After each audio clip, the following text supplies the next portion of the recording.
to first. The Angels have no hit. The Seattle Mariners racing back to the track. Gone! Big fly for Mike Trout. There it is. Hit number 3,000 for Albert Pujols. Gone! Big fly, Ohtani shot. Walshot leaps up, and he got it. Oh, my! Jared has no hit. The Minnesota Twins. The Angels, world champions. Good morning, good afternoon, good evening, whatever time of day you're listening to this. This is Halfway Around the Halo, the LA Angels UK podcast. I'm your host, Nick Wright, at LA Angels UK on all your favourite social media platforms. And of course, been joined by the wonderful Toby Barnes. Toby, how are you doing today? I'm good. The weather is fantastic in the UK at the minute. So, I mean, is there a better combination than sunshine and baseball? There absolutely isn't. It makes such a difference for us in this country. Like, obviously, I know that half the listeners here are in the US, particularly in California. They're used to good weather. They're used to the sunshine, and they're used to being happy about their lives. As a result of that, we're not so used to it, especially in a month like April, which is notoriously hit and miss for weather. But we are having a glorious spell of sunshine. It is incredible. The baseball's back. It's shining down upon our halos. We're going to talk about that all day. We're going to get into that very shortly, but it makes such a difference. Very good to see you. Before we get into it, I just want to say we have now got a UK Angels WhatsApp group going. If you're a UK Angel and you're listening to the podcast, you want to connect with fans in the UK. We talk about the games in the morning and just general Halos chit chat. Come and join us. Toby's in there. Toby, what are your thoughts? Get them in? Yeah, no, it's great. It's lovely to connect with a few Angels fans in the UK, all kind of going through the struggles of kind of staying up late together, and kind of there's been a nice chat going around today about how we all got into being Angels fans. So yeah, if you want to kind of come and share some stories, come and listen to some of our stories, and kind of enjoy the wins together and kind of struggle through the losses together, then you know it's a community, and we get how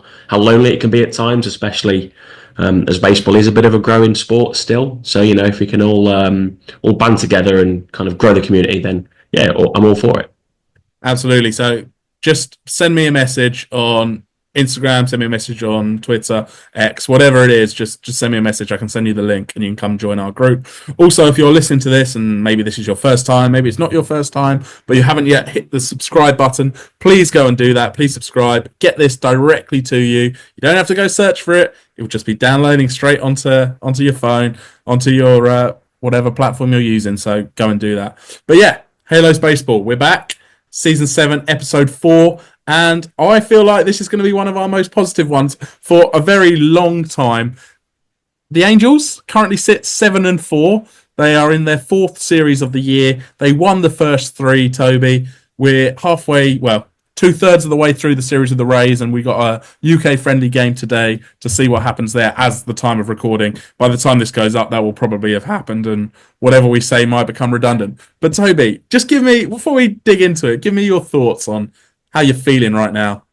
Well, the Angels are 7-4.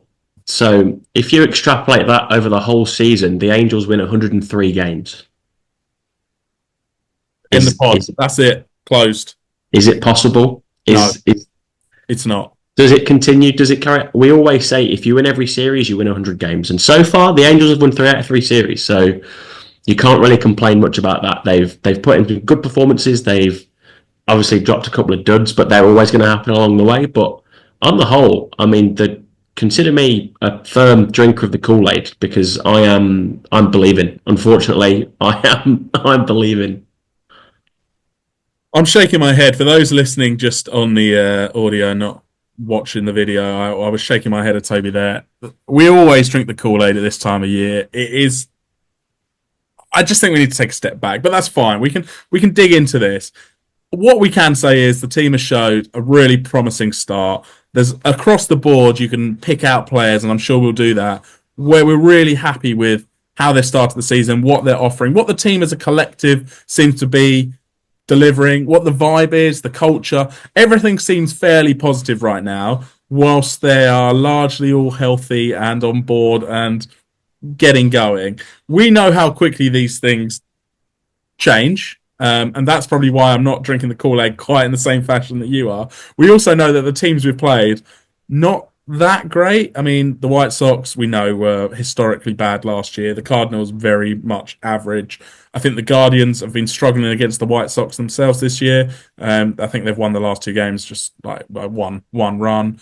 The Rays, good team. We'll see how it pays out today. But that's not to take anything away from the Halos and the positives we're going to talk about. Just to say, set the tone. I think I've been burnt too many times before. Going to try and stay calm, try and just take every week, every month as it comes and see where the Halos get to. But yeah, really promising start. Can't say I haven't enjoyed it. I've watched every single game today. I really hated that off day we had on Monday.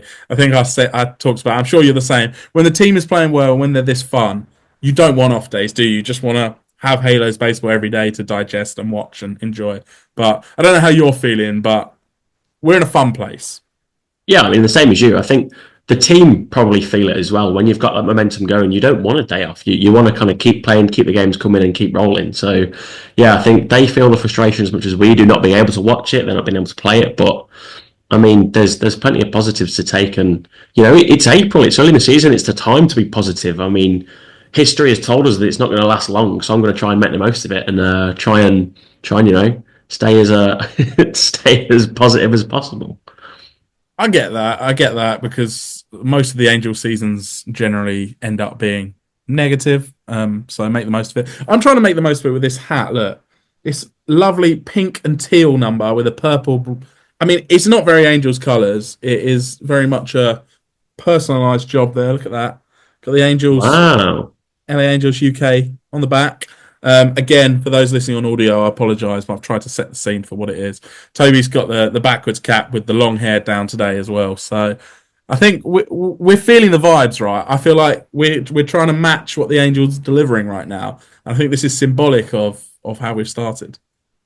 Yeah, I mean, you can't really have any arguments. I think you look at the players that we weren't sure about, and they've delivered. Some of them answered questions. You look at the players that we had high hopes for, and they've kind of delivered too. So I think it's kind of very much gone as expected so far. So maybe we should kind of dive into a couple of players that you think have stood out the most. And I think we should probably start with the low hanging fruit of a player whose name is actually not far away from the UK at all, in Paris.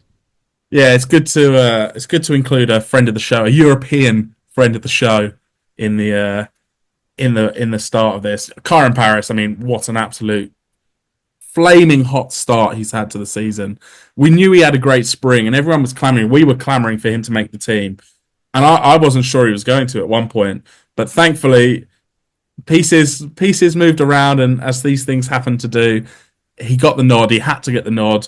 The way the roster was constructed meant that he needed it with the injuries that we had, and he has delivered. I mean, this kid, he's had a swing change, right? He's gone to Judge's guy. He's adjusted the mechanics a bit. The swing looks great. The power's there. The exit velocity's there. Just everything. The defense is there so far this year. I know he had a bit of a dodgy spring with it. Defense is there. The speed is there. He's stealing bags. He's hitting bombs. The versatility. He can play center. He can play in the infield. He hasn't even played shortstop, which is his natural position. The sky is the limit for this kid, right? I don't want to get carried away too early because it is really hard to. But he leads the American League in WAR to start the year with Aaron Judge. He's tied with Aaron Judge. Like, this is phenomenal, right? And I think it blows all of our expectations out the water when you see what he's doing. We all liked what he did in spring and thought, you know, he could be a role player here, could have a part to play on the Halos. You got to be surprised by just how good he's been. It's just been absolutely electric. I mean, as you say, he had a good spring, and we know that doesn't often translate to regular season, but he's taken it and run with it. I guess it's kind of fortuitous that Joe Adele did kind of suffer with the quad or the hamstring or whatever he struggled with to kind of force Paris in, and and then when he didn't start the next game, there was just outrage from everyone saying how well he'd done, and then kind of to not play. Yeah, he's just been excellent. He's the first player in American League history to have 5 home runs and 4 stolen bases in his first 10 games played of a season, and he's done that in 30 plate appearances. which is so 10 games normally you're getting between 40 and 50 usually, and he's done it in 30, which is just absolutely nuts. It's phenomenal, and I love that his dad is on social media as well, and the biggest hype man ever. But what we're seeing from Paris, I think he adds a new dimension to this team that we weren't necessarily expecting, especially that power. We sort of touched on it, didn't we, coming into the year, that we were worried that we hadn't quite got enough power. I know that Perry was looking all off season to try and get another power bat into the lineup, and we couldn't do it. We brought in Soler, and that was it. But if you're adding in Paris, who can hit bombs after bomb, right? Then the lineup gets deeper. What I will say, if we're going a slight negative on Ron, where he hasn't adapted, he didn't want to play Paris every day to start with. Fine, whatever. That's your call as your call. But why is he still so deep in the lineup? Like last night, we had an occasion where Moncada was batting ahead of him. The bases were loaded. If you put Paris up there, bases loaded, you're expecting fireworks. As it happened, the two of them struck out. We won out, didn't we? Struck out both times and no runs. So I don't mind him being deeper in the lineup in some senses because he can get on base and set the table, I guess, for the lead-off guys. But at the same time, when you're producing, as he is producing, he's got to be in the middle of that lineup, hasn't he? He's got to move up at least 1 or 2 spots, or you put him kind of near the top of the lineup. So either in kind of the 2-hole, or kind of you put him kind of 5 or 6, so at least move him up above 7. But the thing is as well is Logo and Hoppy has been absolutely flying as well. Him and Paris are tied for the team lead with 5 home runs so far. And kind of if you have those two as your 5-6, then you've got enough backup from the guys above if they're not producing, which they kind of haven't, but I'm sure we'll kind of touch on that a bit more. But yeah, I think Karen Paris has to move up at least a couple of spots in the lineup. I saw an argument earlier today, and I really liked it. You move Trouty up into the 2-hole and put Paris in the 3 ahead of Soler. How nice would that be? Get Trouty on base, who seems to be walking a bit again to start this year. Get Paris in behind him. That's protecting Mike with our hottest hitter. You got Soler behind him as well. That is a nice 2-3-4 for power. But either way, I think Paris is earning his spot and earning his way up the lineup. And I guess on the flip side, if we play devil's advocate, there's an argument not to mess with it if it's working well, right? So maybe there is an argument to say, let's not rush him, let's not put the pressure on. It's the same argument that Ron has used constantly with O'Hoppy and Neto. Last year said, and even the start of this year, doesn't want to use them too high up the lineup because he wants to take the pressure off them and just let them hit at the bottom and hit. So there's an argument to be made for Paris doing the same. But if the Halos are serious about winning and winning early and maintaining and getting momentum, shove him up there. Yeah, you mentioned Zach Neto. I think we're forgetting that he's still to come back. Oh, I'm not forgetting, Toby. Absolutely crushing. I'm not forgetting. I cannot wait. He's been absolutely raking in his rehab assignments at Salt Lake. So hopefully that can transition. You can make a running start when he comes back. But when you add him down the bottom of your lineup, I think you can happily move Paris up because you'll have Neto down the bottom to kind of give the protection and still have a bit of pop kind of towards your kind of 7, 8, 9. So I think that if he comes back and is healthy and Paris keeps it going, I think, yeah, move him up for kind of like you say. I think that moving Trout up 1 and putting Paris in the 3, I don't see anything wrong with that at all.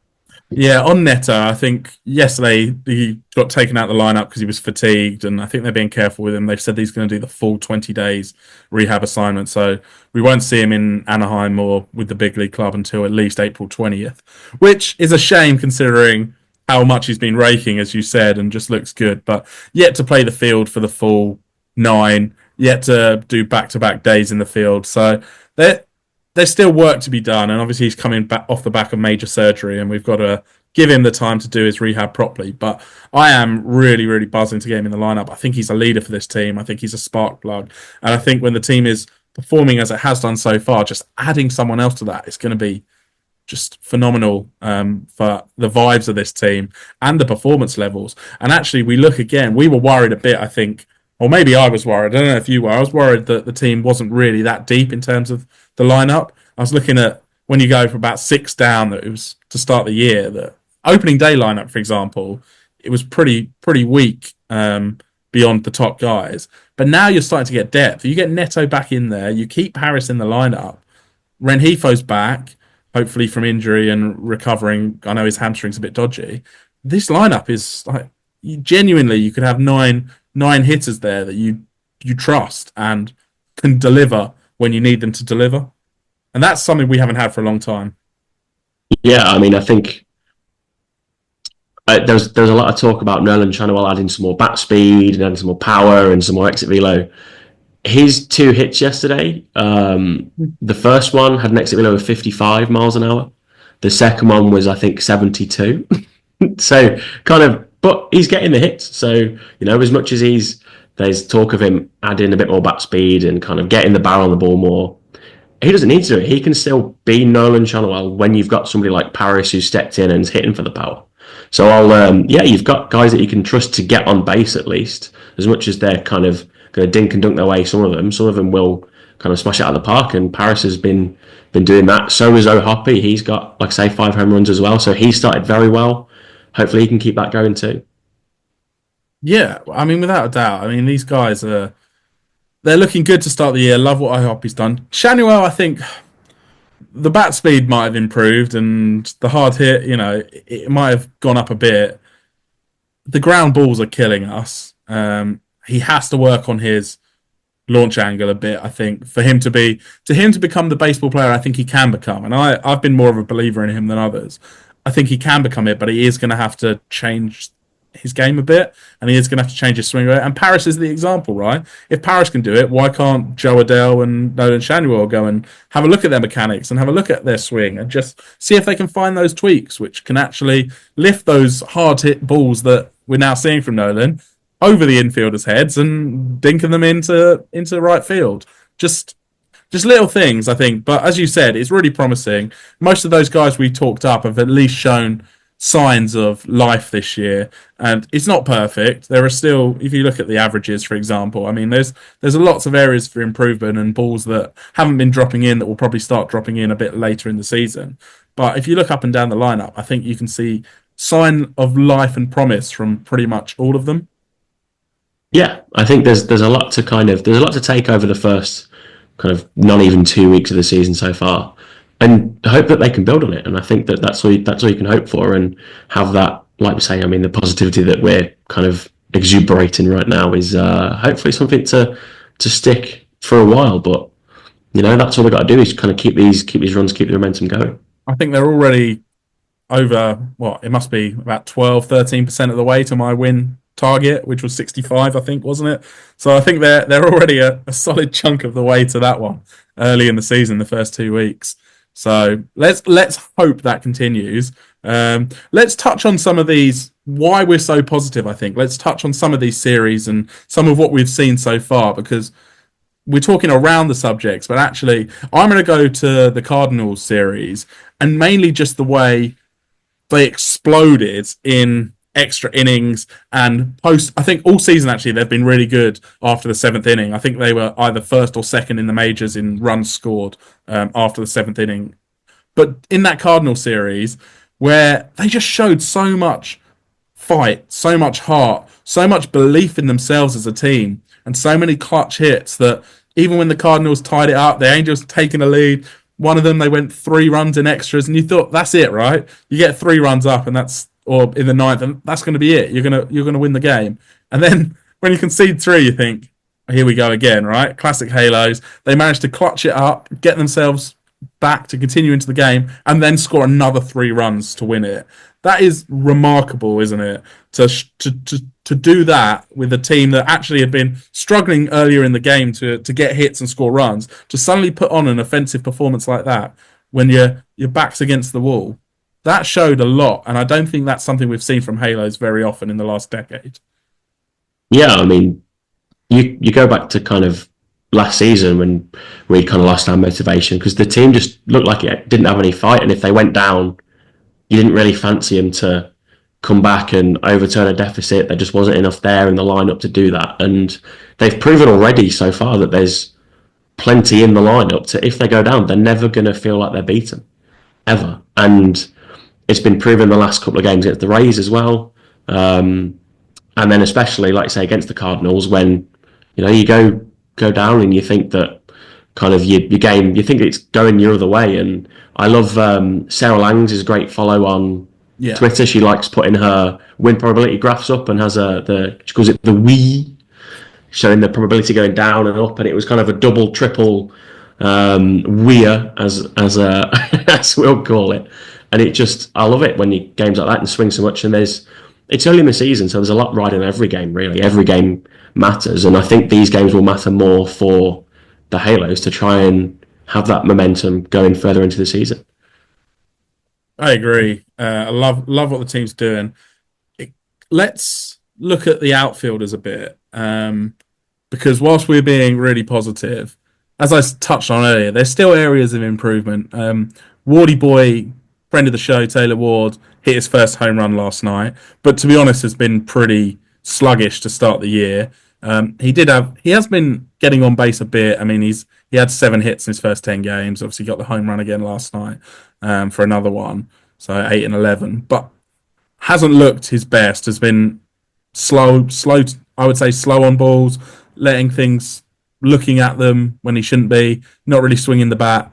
Trouty hit a couple of home runs, so he's hit 3 home runs. Outside of that, still timing looks a bit off to me. Doesn't quite look with it. He's still got the prettiest home run swing in the world. When he connects with one, it is beautiful, but he's not the player he was, and I think we need to get used to that to some extent. He's still great. He's still a very important part of this lineup, but he's not that 5-tool superstar that we once had. Injuries have taken a toll. He is now going to be more of that traditional slugger, and we know he adapted his game a few years ago, but he's more of a slugger, isn't he? There's a lot more swing and miss in his game. He is popping stuff up a lot more. He's just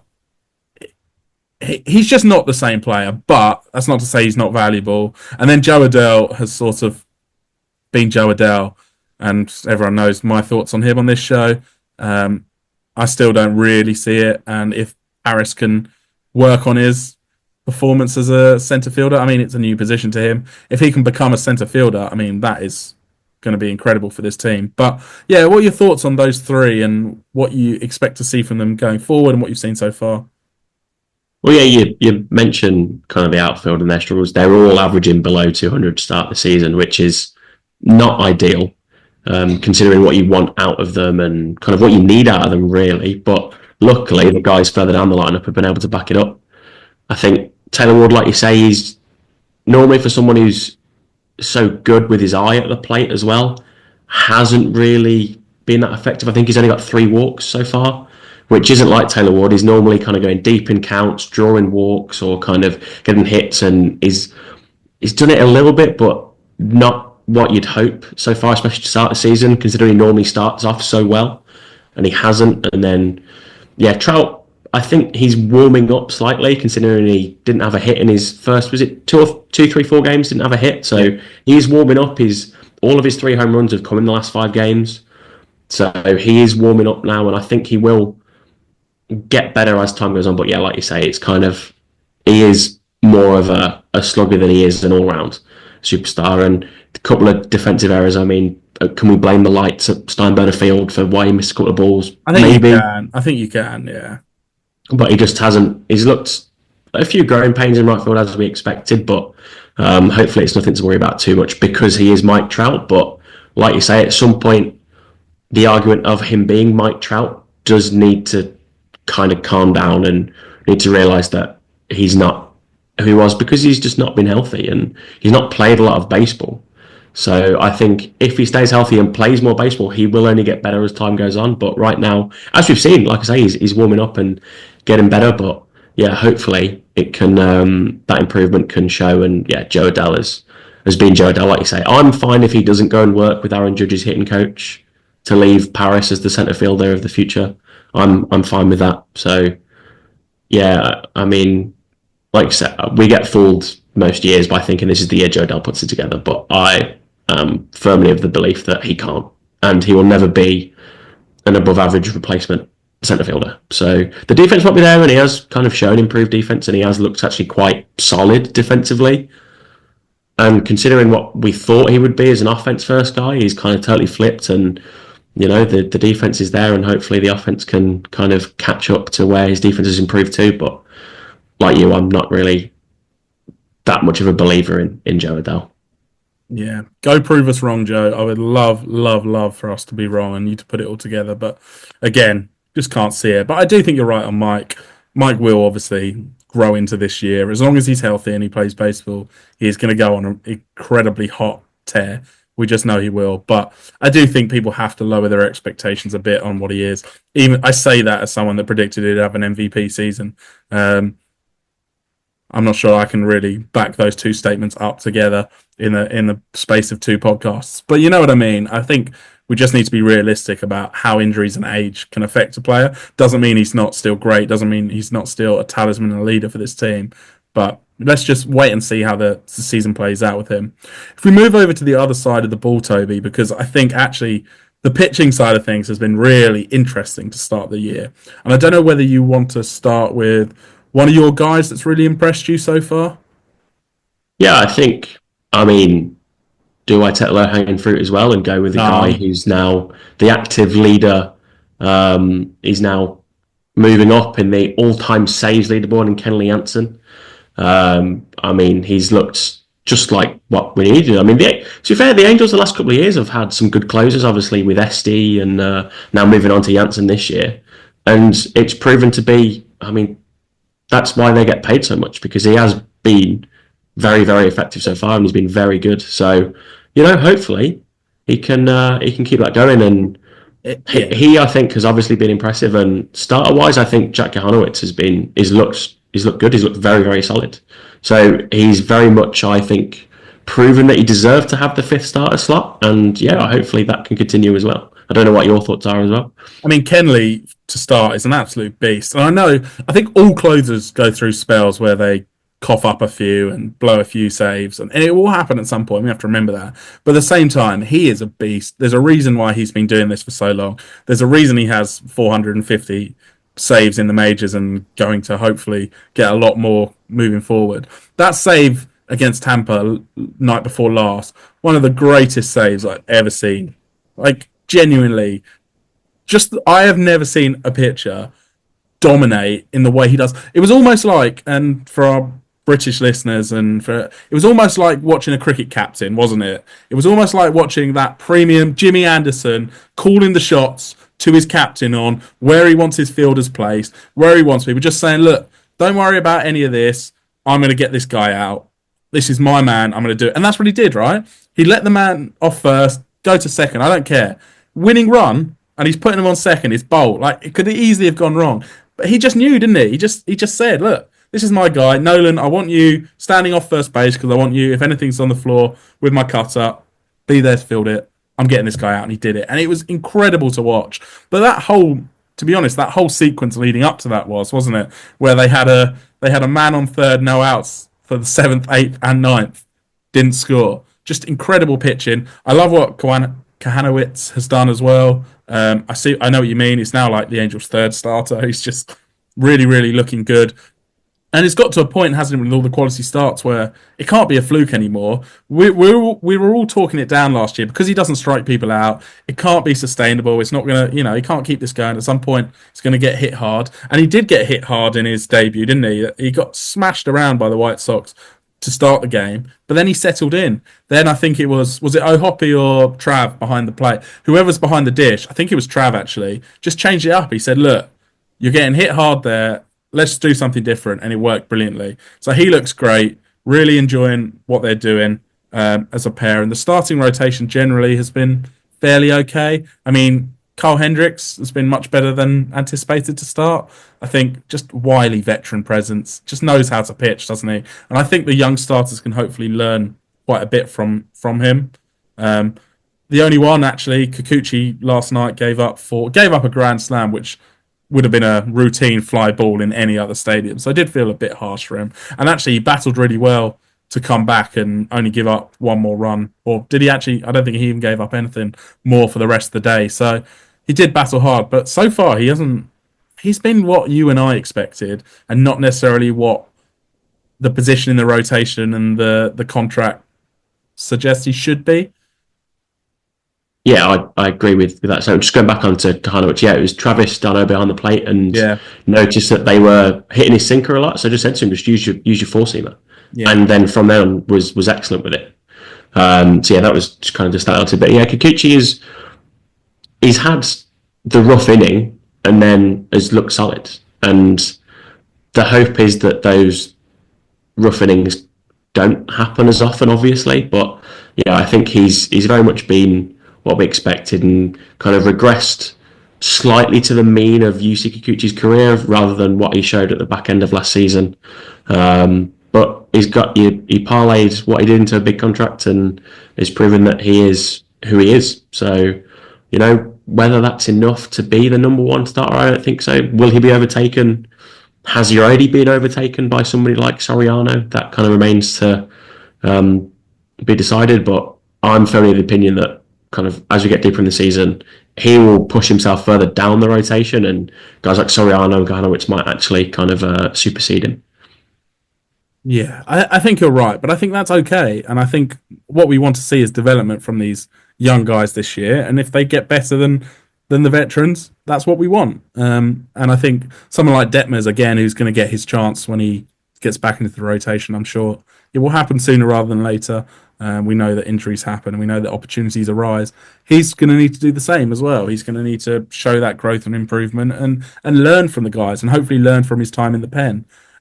Speaking of pen arms, anyone that's caught your eye, I know for me, I mean, I love Ryan Zeffijan. What a pitcher. What a steal from Perry, getting him and Lugo and a couple of other warm bodies in that trade for Luis Garcia. But he is, like, he got a strikeout, 99 miles per hour on a bad hamstring the other day. He's another one. He gives me a bit of Kenley energy, just like absolute beast. Who else has impressed you? So Ryan, for me, been such a valuable part of this pen to start the year, but there's some good things out there. Yeah, I mean, I'm glad you said his name because I didn't want to brave it. But he's looked good. And then, I mean, after his first inning was excellent on opening day, Ryan Johnson, and then his second not so much. We won't talk about that too much though. But after then, he's looked solid. Got a win in the extras, and he's looked pretty solid for a guy that's not pitched in the minors either. I think everything needs to kind of just be tempered down with Ryan Johnson. The guy hasn't pitched in minor league baseball at all, and he's actually looked solid and kind of looked like he belongs really. And I guess that's all you want out of a guy who you drafted not even a year ago. So he's looked good. Garrett McDaniels has kind of shown again. He was part of the 7-8-9. He's looked okay. I think they expected more coming out of the Rule 5 and having to be on the 40-man roster as one of the rules of picking a guy out of the Rule 5 draft. Realistically, he shouldn't be in the majors right now, but they obviously like him enough that they want to keep him in the organisation. It's one of those quirks with Rule 5, isn't it, that he now has to be on the roster all year or get offered back. I mean, I think we've seen some promise from him. I think he probably should be at the very low end of usage in terms of leverage, but so far this year, he's been thrust into some high leverage situations and performed pretty okay. I mean, he's had his rough moments, as they all have, but yeah, I know what you mean, and I think I don't like the fact that we have two long relief guys in the pen. I don't think you need Anderson and Detmers personally, and I think that was noticeable in that Cardinals game we lost at the end of the series, where we just didn't have the pitching because we'd used the high leverage guys and just the bullpen usage. And we'd had some tough games, so it wasn't necessarily on Ron, but just the way that bullpen is constructed with the guys we've talked about, it works to a negative, and it would continue to do that if we have those situations again. So I think over the course of the year, they're going to need to bring up different arms and change the way the structure is in that pen. Yeah, I think it goes back onto what we've talked about for the last kind of 2 years, really. And Perry's constructed a bullpen that isn't flexible. There's not many guys that can be sent down and other guys that can be brought back up. There's not a lot of flexibility in there to kind of give a guy a rest for a couple of weeks or kind of a guy that's not performing so well. A lot of them, if they aren't performing, they have to get DFA'd. Yeah. And if they like the guys like McDaniels, he's struggled a little bit, and Ian Anderson's obviously he's there because he is durable, but he's not performed that well. You can't send them down. They have to they have to be removed from the 40-man. So it's Could send Detmers it's down. questionable roster building again from Perry, but I think I saw that the Angels have got the third highest bullpen ERA so far, just Really? because the guys have been bashed around a little bit. Yeah, but I don't think. I think that's where stats don't do always tell the full story, because I don't think our bullpen's been that bad. I think they've had some bad moments where they've obviously raised the ERA, but on the whole, I've actually been really quite happy with how they've been performing. We haven't talked about Ben Joyce either, and he had a really bad outing night before last, and he was hit around and he almost blew the game for the Angels, and the Angels came back, which was great. But that's the first time, and I think the velo was down a bit. I think he was throwing just pretty straight fastballs, just getting smacked around. Are you worried about that start, or do you think it's just it happens to relievers every now and again? I think it happens, but also at the same time, if the trend continues, then you get worried. If the next time he's out, he gets bashed around, then you start to get worried, because you hope with relievers as well is that they have one bad out and they put it behind them and they go again on another day. And I think if the velo is down again, I think his first few pitches were kind of sub 99, sub 98. If that carries on, then you are worried about Ben Joyce. You are worried about the arm, the shoulder, whatever it is that's affecting the velocity of his pitches. So I'm not too worried, because he had been so good in his previous two. But if it happens again, because the guy throws so hard, you need to mix it in with the off-speed stuff every now and again. You look at Munoz at Seattle, who throws kind of 100, and then he'll just drop in a slider at like 92, and that's it. Nobody can get near it. If he can work on the off-speed more and have that fire in, he's unstoppable. And if you have him the 8th, the answer the 9th, the Angels win a lot of games from those if they're in tight situations. He's a very different pitcher if he's not throwing 3-digit plus, though. As we saw the other day, when he is in those high 90s compared to hundreds, different pitcher, because, as you say, there's not enough variety and variation in what he's throwing right now. But I'm not worried yet. I think Joyce is going to be a massive part of this bullpen for a long time. So just keep it rolling with him, I think.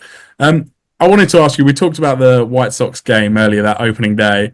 Just give me your thoughts when the Ryan Johnson incident happened, and you saw we obviously lost 8-1 to the White Sox on opening day. What were you thinking at that point?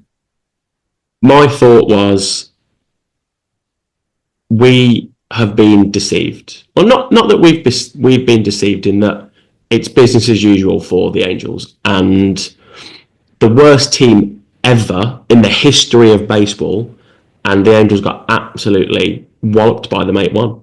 Yeah.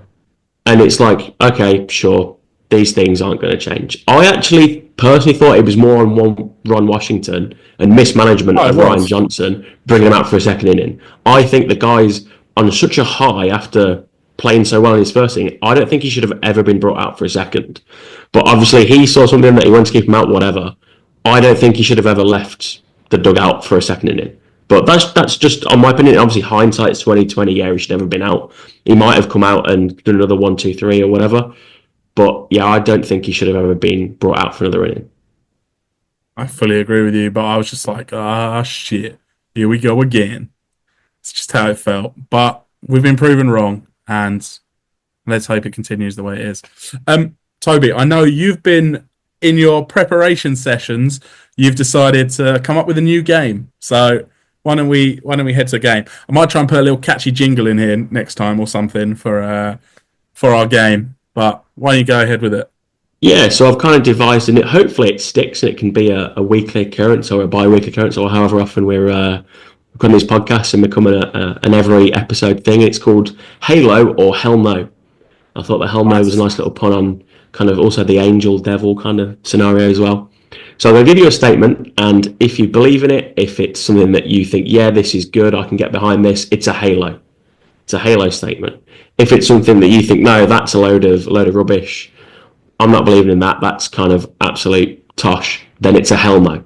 Okay. So I've got, I think, 5 or 6 kind of statements written down that I'm going to throw out to you, and then you've got to decide whether it's a Halo or a Hell No, and you can give me a reason for it. I'll give you a little bit of backstory behind each one as well. So my first one, Kyron Paris will lead the team in home runs by the All-Star break. He's currently jointly below Hoppy with 5. Hell no. And I think that largely because of playing time. I don't think Ron's the sort of guy that backs down on his word very often. I think he might struggle to get enough playing time compared to Trout or Soler or O'Hoppy. But I think he'll be up there the way he's going. But if I had to put money on it now, it would be one of those guys instead. Fair enough. Right. So that one is a hell no. Right, let's move on. Mike Trout will have more walks than strikeouts by the end of April. He's currently tied with both equally with 8 walks and 8 strikeouts. Hell no. He's going to strike out more. Only, and I say that as knowing that we're going into Houston next, and he absolutely hates playing in that ballpark, and seems to strike out a lot. He doesn't seem to be able to see the ball very well in Houston. So I am going to say hell no, he will strike out more. But I do like the way he's walking so far this year.